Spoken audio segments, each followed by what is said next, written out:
Let's see how many attendees we can get in here.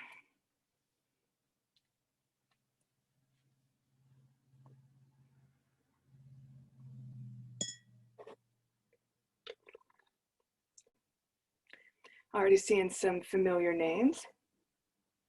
All the folks who are joining right now.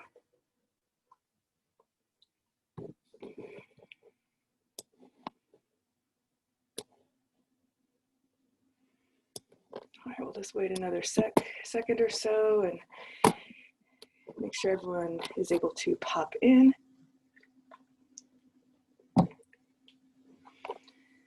All right, excellent. Okay, welcome everyone to today's breakout session. So I am going to talk to you today about sustaining trauma-informed organizations, which a bunch of you are here, so it seems like you're pretty interested in that. So we are going to talk about policy and what that looks like in terms of trauma-informed care and adhering to those trauma-informed care standards, even when we are creating and assessing policy, right? So it's not just in the things that we do, the things that we say, it's in every part of our organizations. It's in everything that we do, right? So first off, little shout out to the Office of Violence Against Women. That's where many of our grants that we receive come from. So yay for having a job. Yay for having a job. Okay, so let's start off with who we are and who I am. So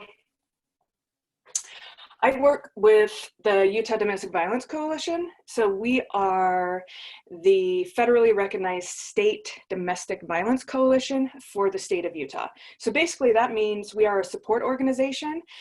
So we provide support, of course, training, education, technical assistance for, folks who work directly with victims, survivors, and folks who've experienced abuse. So when we talk about technical assistance on a coalition level, we are not talking about you calling me up and saying, hey, my mouse won't connect to my laptop. Like, I could probably like low-key help you with that, just because I'm a millennial, but what technical assistance means on the coalition level is basically you reach out to us, the coalition staff, with a question, a problem, an inquiry, and we link you with resources, additional trainings, organizations, and best practices. So a big part of my job is, those really big guides that are released by like STAMHSA and the federal government and these, new research studies. I get to read all those and break them down and create PowerPoints in bite-sizable chunks for folks. So reach out to us. My contact information will be at the end, but this is literally our job, is to support y'all. Literally our job. So here's a little bit about me. So my name is Andy Tremonti. I use they, them, their pronouns. I'm the Education and Outreach Coordinator for the Coalition. So I'm over all the education and training that the Coalition offers. So I do 40-hour trainings, webinars, community trainings. I present at so many conferences. And the outreach part of my job is I specialize in Two-Spirit and LGBTQIA folks. So this might be the first year that I present at the Homelessness Summit that I'm not presenting specifically on queer and trans folks. So, hey, there's a first for everything, right? And of course, I am a Sasquatch enthusiast. So, we just got to get a little sassy in there, a little sassy. But here's a little bit more about me. So this is a screenshot from the original Nintendo game Batman. I've loved it since I was a kid. I just recently fixed my NES, and this is the year that I beat this game. This is the year, okay? So you all are my accountability buddies here, okay? You hold me to that. Here's my cat, Todiko. He's 4 years old. He's really big. He's like 16 pounds. little baby Jorge. He's 17 years old and he is like 6 pounds. He's tiny, he's a little guy. And it's really interesting that I have never been into superheroes or action at all, but lately I'm really into Legend of Tomorrow. So I'm not really into the actiony stuff, but I am into queer storylines. So there you go.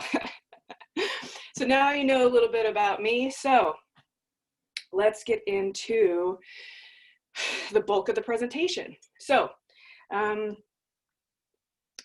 the objectives, we have 4 objectives that we're gonna cover today.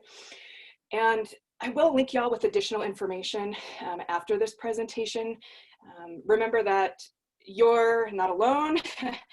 And after this presentation, you do have support and resources. Please reach out to me. This is something that I absolutely will provide technical assistance, continuing technical assistance for y'all, and continuing support, okay? So we're gonna explore trauma-informed policies. So what does a trauma-informed policy even look like, right? How do we define a trauma-informed policy? Next, we're gonna better understand organizational power and control. It turns out that power and control doesn't just happen with the folks that we're serving, with the folks that we're working with, right? With the general population. We're not in a vacuum where organizations, even nonprofits, right, are magically exempt from power and control, right? It is literally ingrained in our structures, right? And so we're gonna break that down. And then we're gonna examine current policy. So we're gonna talk about how do you examine your current policy? How do you break it down and decide if it is trauma-informed, and how do you identify the ways that it is not trauma-informed and make those changes, okay? So the last thing is we're gonna learn how to create a trauma-informed policy. And you're like, how are we gonna do this in an hour? Well, I've created an hour-long presentation to do this. So I'm assuming that there's gonna be significant technical assistance after this and folks reaching out to me. But here is just a little intro, kind of the basic backbone outline, right? Okay, so let's talk about what a trauma-informed policy is.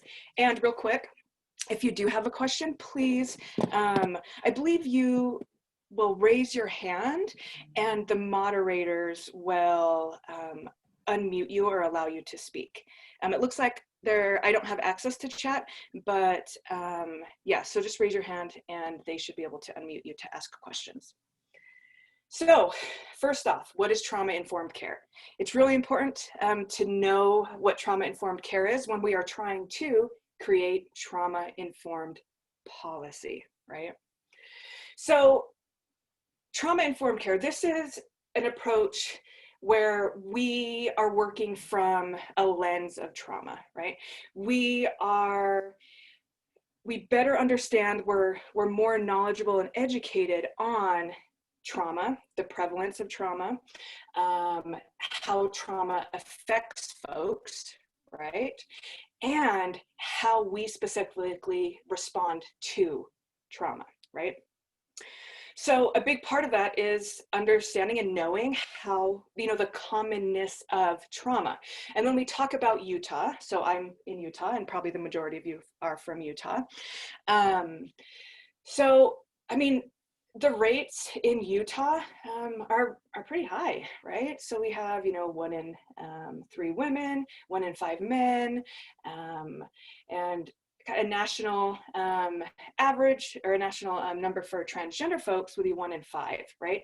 And so we have a lot of trauma. We have a lot of trauma in Utah, right? The chances of you interacting with someone who's experiencing trauma or has experienced trauma, every day is pretty high. I highly doubt that there's a day that goes by that you have not interacted with someone or worked with someone who's experienced trauma. So, the next part is recognizing how trauma affects folks, okay? So this includes trauma response, right? How are folks responding? And in many ways, how are folks reacting to trauma, Okay, so think of things like disassociation, right? So that broken link between experience and memory, right? You know, it's one of the big reasons why folks have a hard time remembering details about trauma or victimization, right? Because our brains are literally protecting us from that. We have hyperarousal, constant fight, flight, freeze, right? Folks that are on edge, maybe there's someone you work with, a client, a resident that you work with, and it's like they're always, jumpy or on edge, and maybe they have a history of trauma, right? And unfortunately, oftentimes folks go right to the substance abuse thing. It's like, oh, they must be on drugs. It's like, why don't we kind of pump the brakes here and think about what has happened to that person rather than what is wrong with that person, right? Think about re-experiencing, trauma, right? Folks who may relive or have, flashbacks of that trauma. Think about avoidance, right? And avoidance and denial go hand in hand, right? One of the easiest way you can avoid something is to deny it, right? And so, I mean, these are common responses to trauma that folks have. And these are things that we see every day and things that every day we are missing, right? And then lastly, in the ways that we respond. So these three things, these are based off the SAMHSA model of trauma-informed care. So these are the 6 ways that the guide identifies how we respond, effectively to folks who've experienced trauma. So strength and empowerment based, right? Are we empowering the folks that we're working with, right? As opposed to making choices for them, telling them what they need to do, should do, right? Are we promoting safety and putting safety first? And this one we are going to have a broader conversation about, because safety is often used to perpetrate violence. Safety is often used to push power and control, right? To gain power and control over other people. Well, I just want you to be safe, so I need to know everyone who you're talking to. I just want you to be safe, so you can't have your bedroom door shut. I just want you to be safe, so you can't have access to shelter after ... hour, right? And so are we really upholding safety, or are we instilling power and control, right? Trust, okay? How are we increasing trust between victims, survivors, clients, and the organization, right? Is instilling, enacting these policies and practices that are taking away rights and, even discretion from folks. Is that a way that we're building up trust? Nope, definitely not, right? What about support? Okay, how are we supporting folks, right? Are we, this goes in conjunction, of course, with empowerment. Are we empowering folks? Are we supporting folks on what they want to do and what they feel is best for them? Or are we telling them what they need to do, right? Are we taking on this like parentalification role, right? That we're their parents and we know best, right? It's their life, they're living through it, right? We only get to see the snapshot of their life. And in collaboration, right? So are we connecting with other organizations? Are we doing cross-training? Are we finding additional resources for the folks that we're working with? Do we know what's out there, right? And are we collaborating with the victim, survivor, or client, right? Is it a collaboration with them, or are we again dictating, right? And an intersectionality. In the guide, it doesn't say intersectionality. It's a much longer sentence, but it basically boils down to intersectionality, right? So, how are we honoring other cultures and communities? How are we meeting folks where they're at? And how are we again, collaborating with those victims and survivors? How are we increasing their safety and how are we supporting them, right? Without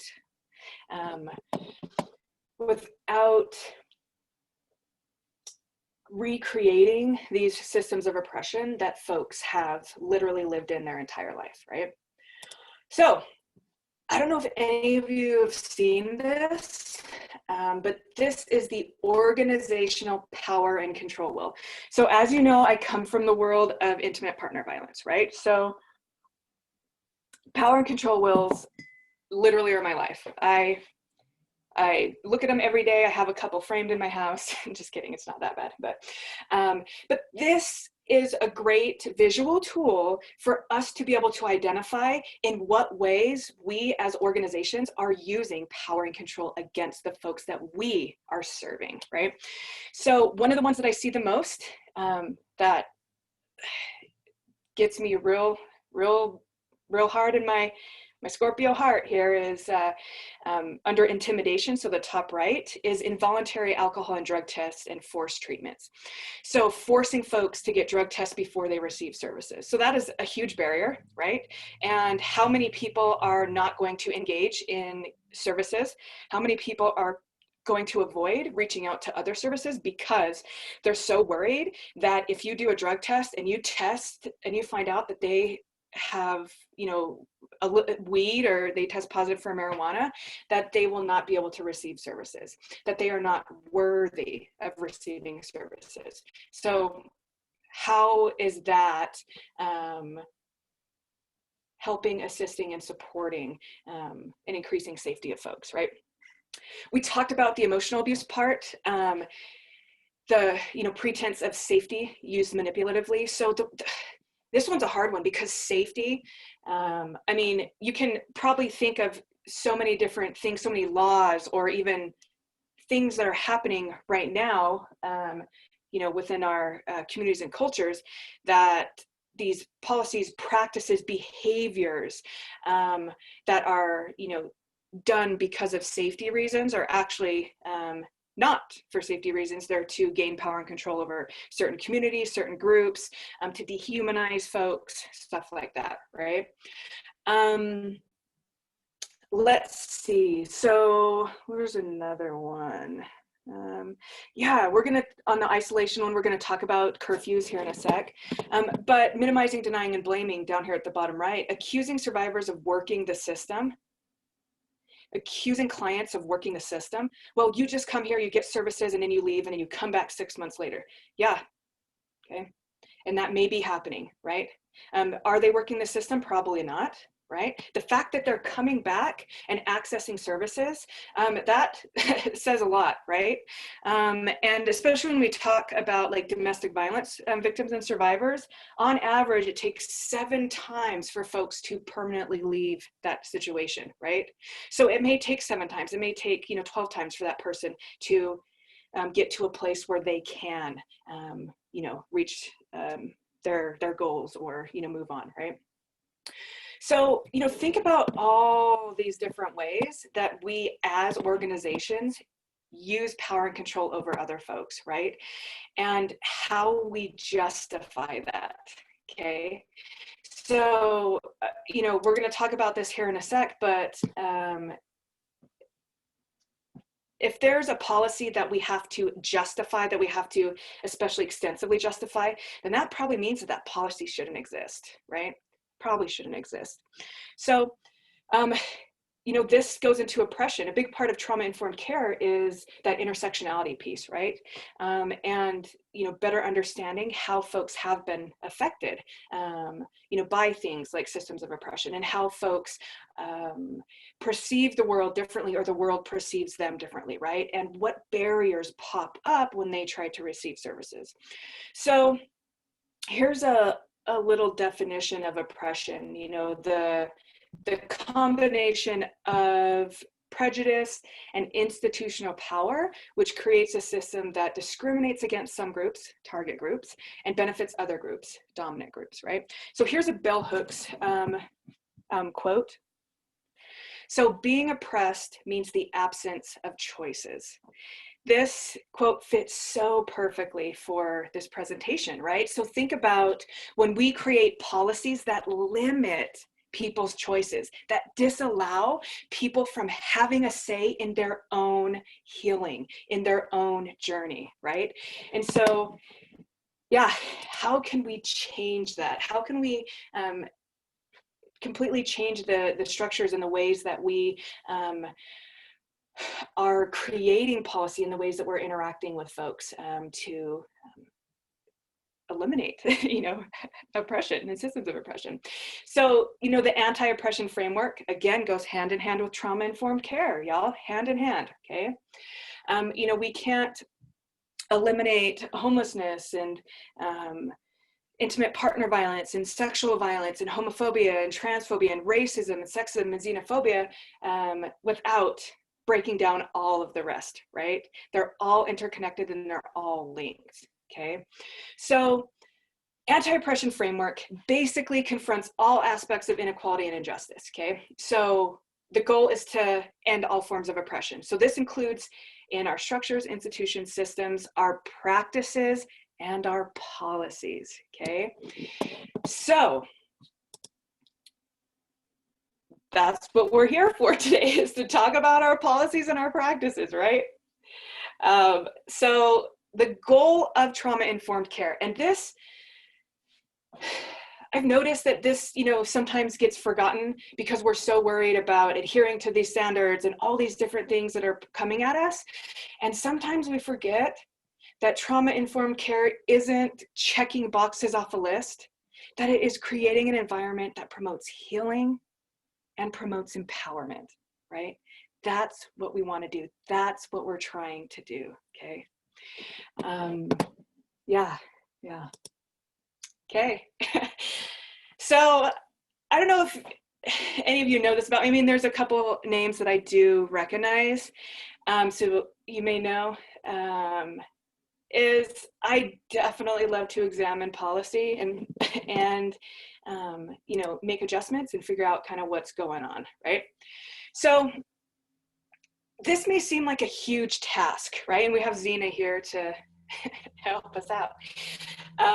This may seem like a huge task, is how do we review policy? How do we even start? Well, I have, broken this down into bite-sizable chunks, right? So first, what you want to do is establish a work group for policy review or policy creation, right? Oftentimes our policies come from, or oftentimes our policies are created by our boards, right? And so our boards are very much a part of our organizations, and oftentimes they're removed from our organization. They don't know what we're doing on a daily basis. They don't know maybe what grants we're working with or the intricacies of those grants or even grant deliverables, right? And so this can be a group that you establish or create in conjunction with your board. So maybe it is a couple folks from your board, so a policy committee or policy review, work group or committee. But it's really important to include staff, so frontline staff, okay, and also to include clients, okay? And you're like, what? Include clients in creating policies and reviewing policies? What are you talking about? Well, these are the folks that are going to be affected by those policies, is the frontline workers, the staff, and the clients, right? And so it is really important to have their say, right? It's really important for them to be at that table, okay? If we're trying to create trauma-informed policy, if we're trying to work from an anti-oppression lens, that means including everyone to the group, not just those with power, right? So you create a work group, right? Then you want to select the policy that you'd like to assess, right? So I suggest, at your meetings, you focus on one policy at a time, you read the policy, you talk about the policy, and then you go to the next policy, right? If you have 12 policies that are floating around and everyone gets a copy and you do that, it becomes less effective and it kind of can become a mess, okay? So focus on one policy at a time. So the next thing is you're going to go through the 6 aspects of trauma-informed care. You're like, oh, okay, well, that's a lot easier than I thought. Well, we're going to break that down because it's a little bit more complicated than that. And then we want to make changes and then repeat, right? So we want to go back through that policy and then, check it again for through the 6 trauma-informed care pieces. Okay, here's our policy that we're reviewing, y'all. This is our policy. I will say this is an actual policy. It is not a policy from an organization in Utah, but it is an actual policy. So this is a curfew policy. So this is the policy that we're going to review. So this is step 2. We've decided what policy we're going to review.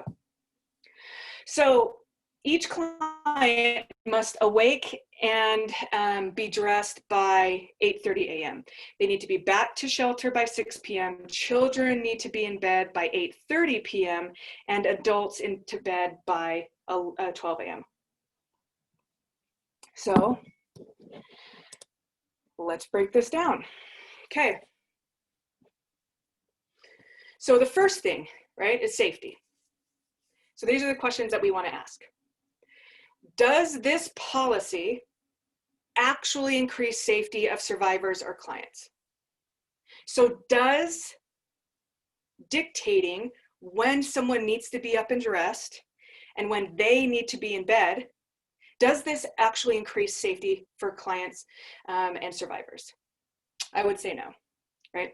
This seems very much like control for control's sake, right? Is that if you're living under my roof, you need to follow my rules, right? How many of us have heard that, right? How many of us have heard that? And how did that make us feel, right? Is this a reactive rule? Is this a rule that we have created or we are creating because we are reacting to a single event or something that happened recently, right? Should we be creating policies in a reactive way? No, right? So when we create policy, it needs to be thought out. It needs to have multiple voices and identities and folks there to give their opinions and their viewpoint, right? When we are too quick to create policy, when we react and create policy, many times the policy can be incredibly traumatizing to folks, and it can be excessively punitive, right? So this kind of goes, this goes into the proactive, is it a proactive rule? Are we trying to create a rule because we're worried that something may happen, right? Are we trying to create this rule because we're worried that if we don't tell people when they should get up or when they should get dressed, that they just won't get up, right? Well, what if someone just doesn't get up at 8:30? What if someone doesn't get dressed, by that time? What if they just sit in their pajamas all day? Is that decreasing safety, right? Does it make people's jobs harder? Probably not. Someone's just rocking those sheep pajamas, let them live their best life, right? Let them live that life. So now we go on to trust, okay? Does this policy increase survivors' trust in the organization? I would say no. Do I trust an organization that tells me how to sleep? Do I trust an organization that tells me how to get dressed and when I should get dressed, right? Does that organization trust me, right? How is that building trust with that organization when I'm being told what to do and how to do it, right? Does this policy make survivors or clients' life easier?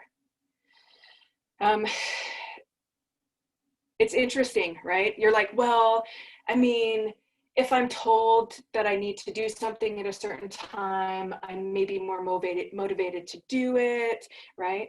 But is this making a survivor's life easier?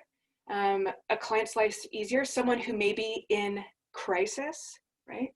Who may have trouble getting up at a certain time, may have trouble just getting dressed in the morning, may have trouble showing up to work on time, may have trouble showing up to meetings or case management, collaborations, right? So is this making a survivor's life easier, or is it creating more burdens and creating more barriers, right? So if we're trying to help folks and support them, maybe they want to work towards, getting up at a certain time and, having a set schedule throughout the day. This may not be the most effective way to do that, right? Some case management and some conversations are going to be much more beneficial. So support. Do survivors and clients feel supported by this policy? Do clients feel like they can make mistakes? Do clients feel like they can be human and that they will not be punished for the things that they may have done? That, oh no, I wasn't up by 8:30 a.m. and I wasn't dressed. I got to the kitchen at 10, right? And also, what about folks who work late shifts? What about folks who are working overtime? What about folks who have multiple jobs because they're trying to support their family? Okay. Does this policy support them? Does this policy allow them to take care of their family, to empower themselves to get to a better place? The next one is, do we need this policy? Do we even need this policy, right? Do we need a curfew policy for adults, right? Do we even need this policy? That's a question you're going to ask yourself a lot, because less is more. I know my mom used to always say that to me. I'm like, Mom, stop, right? I want all the pretzels, but less is more, okay? Less is more. Okay, so here is the policy again, right? So remember, each client must awake and be dressed by 8:30 a.m., back to shelter by 6 p.m., children in bed by 8:30 p.m., and adults in bed by 12 a.m. So here are the next three questions. So now we're on the collaboration piece, okay? Is this a legal requirement? Are we in collaboration with funders like DHS, federal grant funders like VAWA, OVW grants, stuff like that, right? DOJ grants, Department of Justice grants. Is this a legal requirement? There are times that you have to create policy based on legal requirements, okay? And just because there's a legal requirement doesn't mean we can't be trauma informed about it, right? So I like to think of it as a puzzle. And maybe this is because I played too much like Dungeons and Dragons and, this optimism that I have. But I really like to look at things like this, like, ooh, this is a project, this is a puzzle. So these are my parameters. This is what I can do. This is what I can't do. And this is my goal. So how do I reach my goal while also staying within these parameters, right? So the next one, does this policy promote collaboration between staff and victims, survivors, and clients, right? So does a policy that tells people when they should wake up, when they have to be back to shelter, and when they should go to bed, does that promote collaboration? No. So that is dictating what they need to do. So there's no conversations being had, right? It's, I know what's best for you. You need to do this. You need to fall in line, or you will be exited from shelter. Think about the control that we have in our organizations. Think about the literal power and control that we have over people's lives, okay? And that's scary. That's really scary, because folks are literally relying on us for survival. Folks are literally relying on us for food, for shelter, for healthcare, for even childcare, right? Next, does this policy make employees' jobs easier? Is this policy making your employees' jobs easier, or is it creating additional task that they have to do? So now they have to, walk past those doors and make sure no one's coming in, that no one's coming in late to shelter, right? Or if someone does come in late, that now they have to write that person up. Now that person has to get in trouble, right? So does this policy make the jobs, employees' jobs easier? Probably not, right? Intersectionality. Does this policy affect underserved communities differently? Okay. So not only thinking about jobs, folks who are working multiple jobs, but also what about cultural celebrations, cultural practices, even religious, religiously important dates, activities, all these different things, right? Does this policy disallow folks from participating in their own communities? Does this policy disallow folks from being able to connect with their community? Does this policy disallow folks from being able to get support from their community, right? And is this policy shaming? Is this policy shaming folks, right? Why can't you just be in shelter at 6 p.m.? Why can't you just do that? What's wrong with you, right? So think about how policies affect people in so many different ways. And the folks that are writing these policies, they might not know that, right? And unfortunately, it's oftentimes one or two people that are writing the policies, and they have to do it for a grant, or they're updating stuff, or they're upset or mad because something happened, right? But that is creating a power and control situation there. So the last one, strength and empowerment. Does this policy empower survivors, empower clients? Does dictating when someone should wake up and get dressed and go to bed empower someone? Right? I would say it does not. Okay. So now let's look at, here's our updated policy. So we went through all those and we're like, you know what? No, that's not empowerment based. That doesn't increase safety. So here is an updated policy, right? So this is now called the shelter access policy. So all it says is shelter doors automatically lock from 6 p.m. to 8 p.m., 8 a.m. each day. To be let in, please call 555-555 when you arrive. So do you see how that creates collaboration, right? Do you see how that's like, oh, so I have two jobs, and so I get home at 11 p.m. And so, shelter employees and workers are like, oh, absolutely, just call me, I'll let you in. Hey, I have a service or a funeral tomorrow, and it's, later in the day, I'm going to be home around 8 p.m.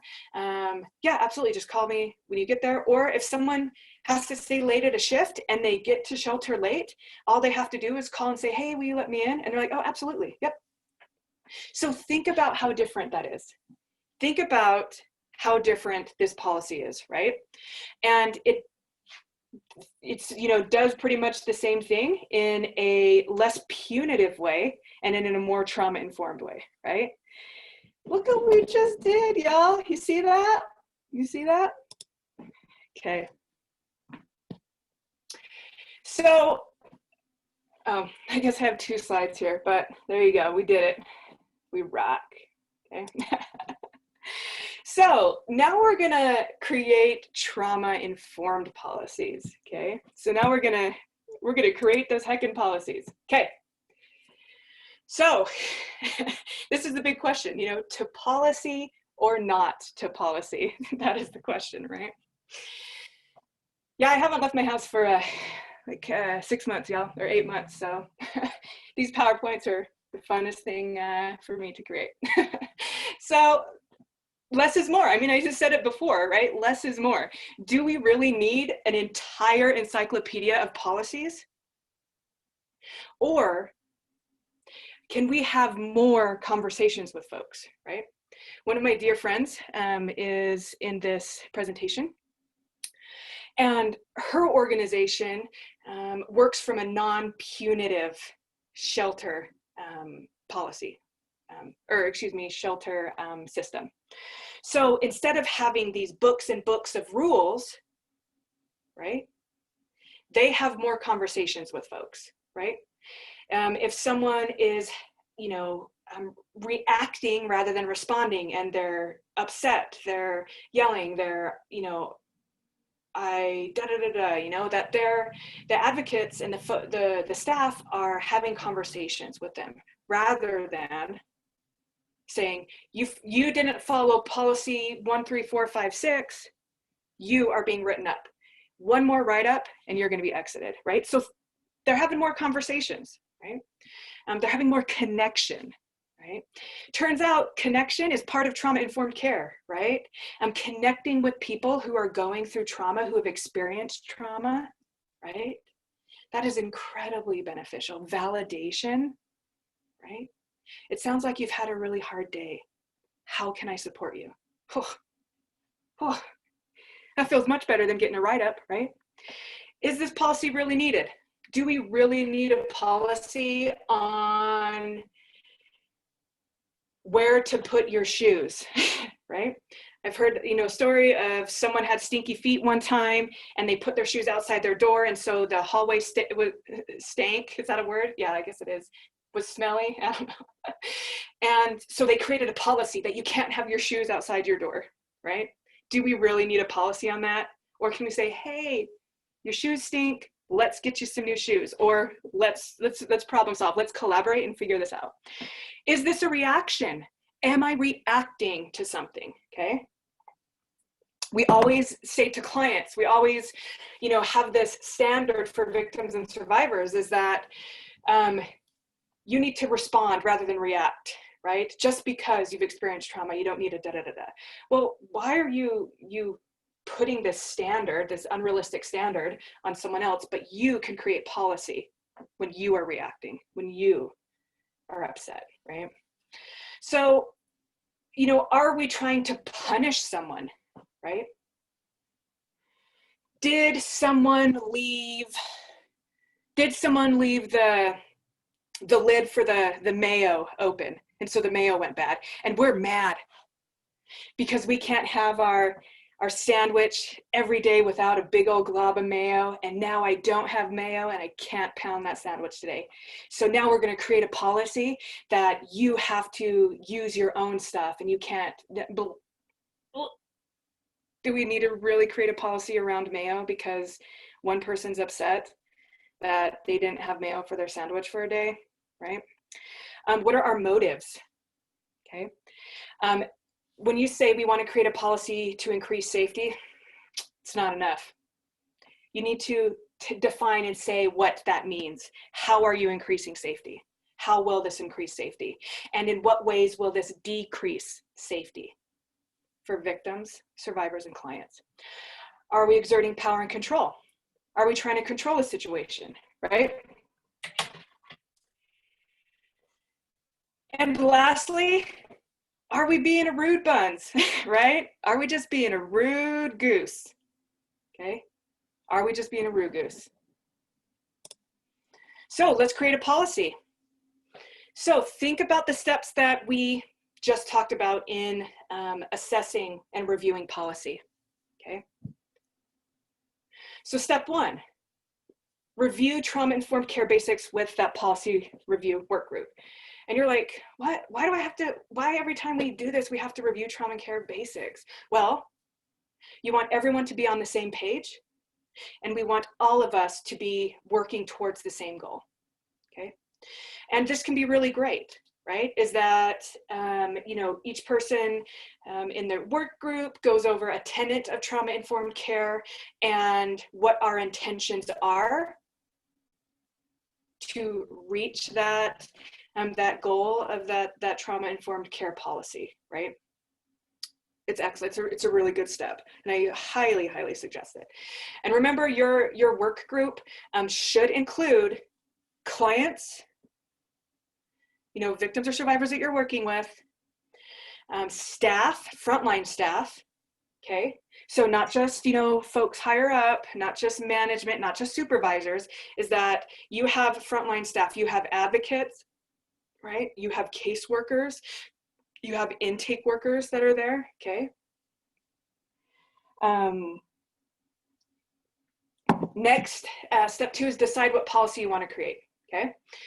What type of policy do you want to create, or what type of policy do you need to create? The step 3 is ask why you are creating this policy, okay? If you noticed, there's a lot of questions that we're asking ourselves during this process, right?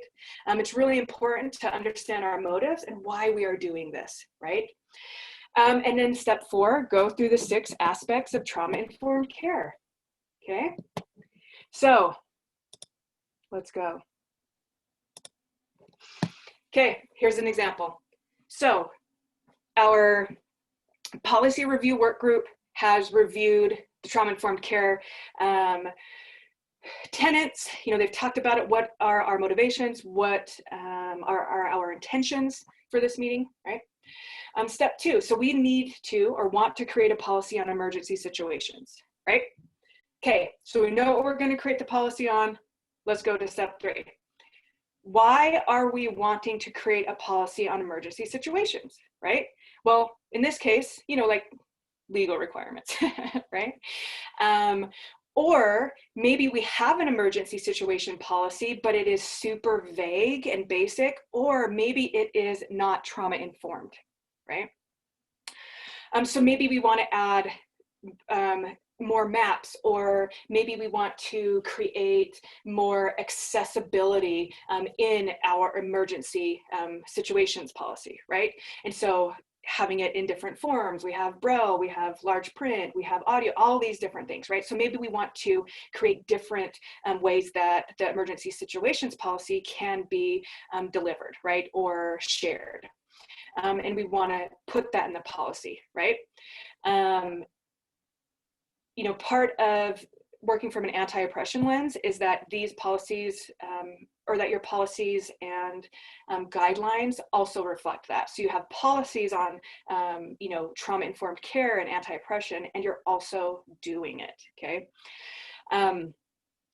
So step 4, when you're crafting the policy, you want to keep all those tenets of the trauma-informed care model in mind, okay? So there's a couple of different ways to do it. You can do a draft model, and then you can go over the 6 steps, or I've seen it also be done where, you know, you start at safety and you say, okay, so how can we incorporate safety of clients, survivors, and victims into this policy, right? And so as you're drafting that policy, you're including those things, right? So bonus step. So reviewing your policy, right? And going through the questions. So you have created this policy, okay? You're like, all right, we did it. It sounds pretty good. Here's the first draft, right? If any of you have ever written a paper, or, you know, if for school, we've all made that mistake where we write our paper right before it's due, and we just do that one draft, and then we get a C on the test or whatever, or on the paper. Multiple drafts, y'all, multiple drafts, okay? You want a couple different drafts. So you got your first draft, you're gonna review that, and you're gonna go through those questions. So remember the questions that, let's see, so these questions, right? Remember these questions? You're gonna go through these questions with that new policy. Okay, and you're going to have a discussion. That's why we have multiple people in the room with multiple viewpoints and multiple experiences, okay? It's because we want folks who may not be or have the same experience as the policy drafter to put input and say, you know what, this would really affect transgender clients, right? If we force transgender clients to right? And so having all these different voices in the room is going to do nothing but help you create better policy. Help you create better policy. right? If, you know, one person's in the room, we're only getting it from that one viewpoint. If, you know, a couple people are in the room, but they have the same viewpoint, then we're not able to create more trauma-informed policies. We need to have multiple voices, okay? We need to have multiple voices, okay? So yeah, review that policy, go through the questions, and then if it all is sound, you can, you know, approve that policy, depending on who you have to have the policy approved by. In many cases, it has to be approved by the board. And so that can take time. So remember when you're doing this process that the people who have to review it or the people who have to be involved, make sure that they're involved, okay? So you don't want to, you know, just like spring stuff on people. You want to make sure that folks are involved and that we're all coming at it together and we're all collaborating together. So, yeah, there, dang, look at this. We did pretty good. We did pretty good today. So we have a couple minutes for questions. What questions do you have? And then I'll get to my contact information and stuff like that. But what questions do you have?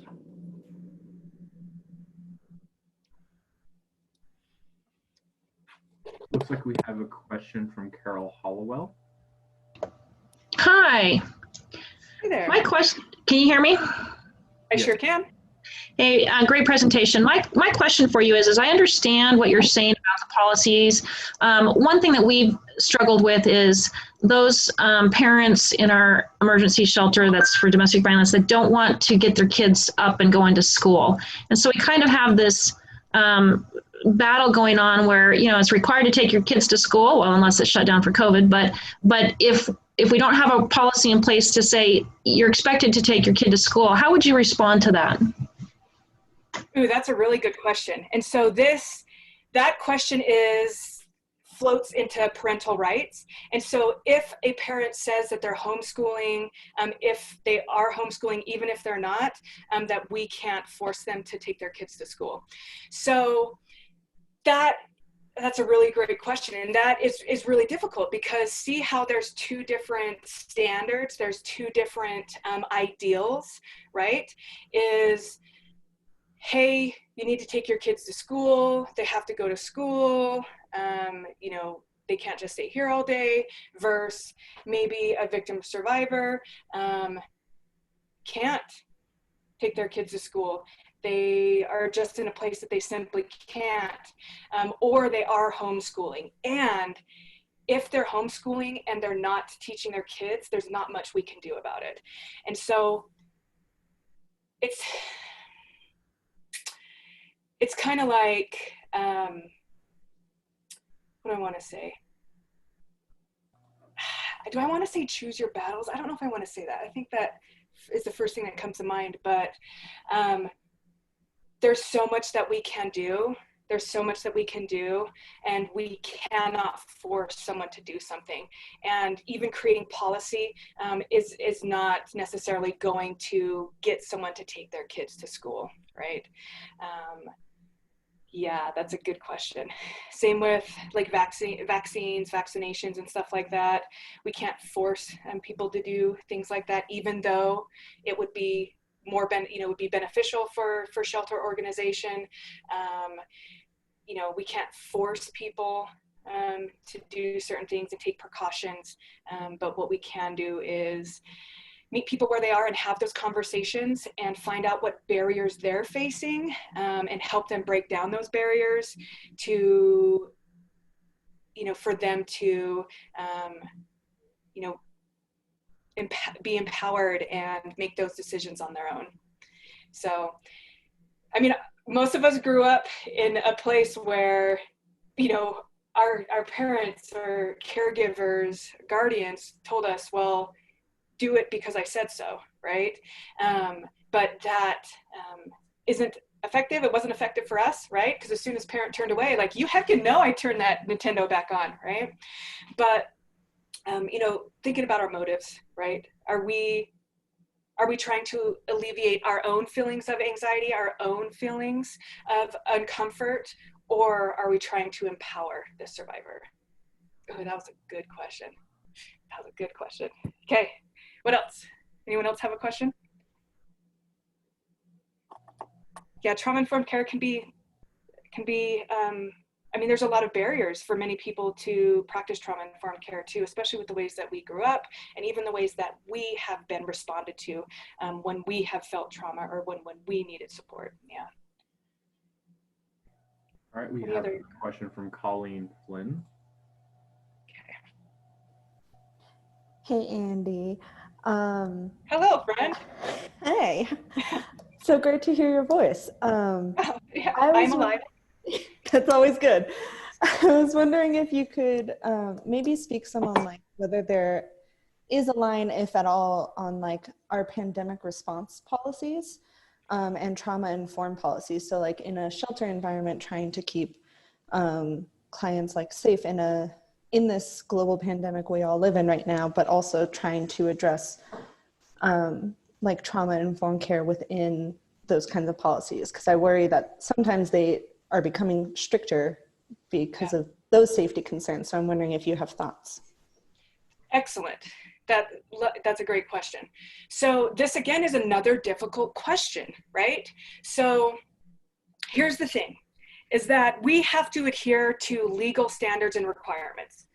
So the health department, we as advocates, we as, caseworkers, stuff like that, we are not medical staff. We are not legally bound to report contagious diseases, right? We don't have the tools to test people and say, okay, you're positive for this, so you have to do this, right? What we can do, again, with trauma-informed care, is our policies need to reflect that of our contagious disease policies for the state. And I do have a copy of that. I can send it to y'all. But we have to adhere to these standards of our health laws, right? And part of, especially for domestic violence service providers, we cannot force requirements that victims and survivors have to adhere to receive services. We cannot force someone to get tested. We cannot force someone to wear a mask, right? If there's a legal mandate within the state, then that's a legal requirement, right? However, is us creating punitive policy effective in getting those folks to wear a mask? Is that effective in getting those folks to, social distance from folks, right? Generally it's not, right? And so again, think about trauma in care or trauma-informed care. What conversations are we having with people? Are we helping folks and supporting folks in identifying the barriers that they are facing? Are we meeting them where they're at, helping them identify barriers and helping them break down the barriers? Maybe someone isn't wearing a mask because the person, with abusive behavior, an ex-partner, they force them to wear certain clothes, right? And so let's have those conversations, and maybe we have a conversation with that person and we find out that's why that they refuse to wear a mask. So let's talk about that, right? So what can we do to help increase safety for you, your kids, and the folks within shelter, while also honoring your history of trauma, right? How can we do it in a way that isn't, forcing that person into a survival mode and forcing them to push their way out and fight against the powers that be, right? How can we do it in a supportive way that results in lasting change rather than performative change, right? Having tough conversations. All right, we have one from Kate Stone. Go ahead. Kate. Let's see. There you go. Thank you.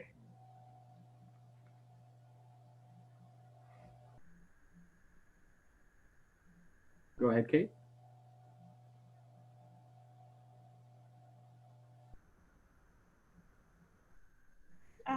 Kate. Can't hear you, dang.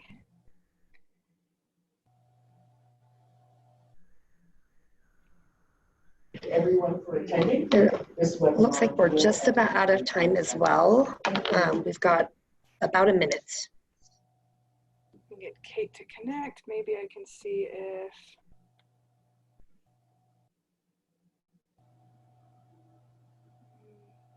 No messages. Yeah, thank you. And of course, Kate, you can contact me directly. But yeah, I would say one of the most powerful things that has happened to me is trauma-informed care, learning about trauma-informed care. It has greatly changed the way that I interact with people, my friends and family, and the way that I see the world and the way that the world sees me. Yeah, it's really quite refreshing that even this week I had a friend who, she FaceTimed me and she said to me, she said, "Hey, can I talk to you about something?" I'm like, "Sure." And she said, the other day when you said, I can't remember what it was, and it made me feel, I felt weird, and I was like, thank you for bringing this up to me, right? And we talked about it, right? And so it's so, I hate the word refreshing. It's so, I guess, refreshing that I have been able to create a climate, an environment where the people around me feel safe to talk to me about hard issues, right? And so I love trauma-informed care. I love it. It's so great, but okay. Here is our link line. It's a 24-hour, 7-day-a-week crisis line. It's 1-800-897-5465. So anyone can call this, service providers, survivors, folks who just want, have questions or information. Anyone can call this at any time, okay? And then here's my contact information. You can find my information on the Utah Domestic Violence Coalition website. I'm all over the internet, y'all. You can find me. So thank you so much for listening to me for an hour. Hopefully you learned a lot, y'all. Yeah, thank you. Thank you, Andy, for joining us today. Yeah.